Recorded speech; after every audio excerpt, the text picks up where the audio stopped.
తిరుమల లడ్డు ప్రసాదం విషయంలో lab reports బయటపడ్డాయి. ఇప్పుడు మీరు ఎలా భరోసా ఇస్తారు భక్తులకు? అందుకనే భక్తులందరూ కూడా మనోభావాలు దెబ్బతిన్నాయి. ఎవరు ఊహించలేదు వెంకటేశ్వర స్వామి హిందువులకి కలియుగ దేవుడు. ఒక నమ్మకం, ఒక విశ్వాసం. అందుకని ఎప్పుడు కూడా అందరూ నమ్మేది, ఎవరైనా వెంకటేశ్వర స్వామికి అపచారం తలపెడితే నెక్స్ట్ జన్మలో కాదు ఈ జన్మలోనే పనిష్మెంట్ ఇస్తాడని. అలాంటి వెంకటేశ్వర స్వామి పవిత్రం చేయడం కోసం కడాన ప్రసాదాల్లో కూడా మీరు నేను ఏదైతే చెప్పానో అలాంటి ముడి సరుకులు ఏవైతే వాడారో ఇవన్నీ నాసిరకం కాకుండా అపవిత్రమైన ముడి సరుకులను వాడారు.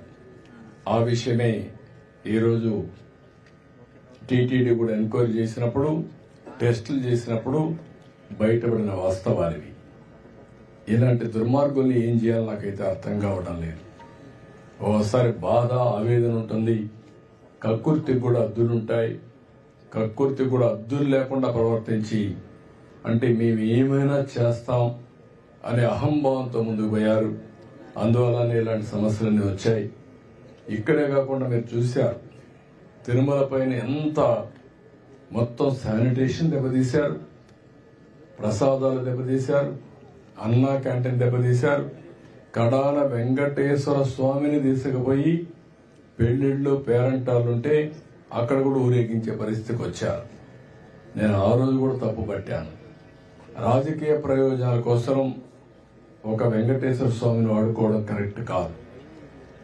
ప్రజలందరూ కూడా, హిందువులందరూ కూడా జీవితంలో ఒక్కసారైనా వెంకటేశ్వర స్వామి దగ్గర రావాలి, దర్శనం చేసుకోవాలి, అదే మరి వారి కోరికలని చెప్పుకోవాలని చెప్పి వస్తారు. అలాంటి నమ్మకమైన ప్లేస్ ని మారించడం చాలా దుర్మార్గం. ప్రక్షాళన ప్రారంభించాం.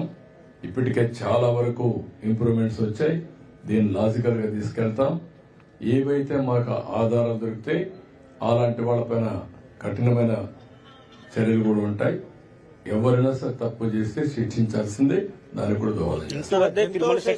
ఇంటి వద్ద తిరుమల సెట్ వేసి చాలా విన్యాసాలు చేశారు. విన్యాసాలు చేసి పైశాచిక ఆనందాలు పొందారు. అందుకే నేను చెప్పింది ఏంటంటే ఈ రోజే కాదు, చాలా రోజులు భక్తులందరూ మనోభావాలు దెబ్బతిని చాలా మంది చాలా విధాలుగా బాధపడ్డారు.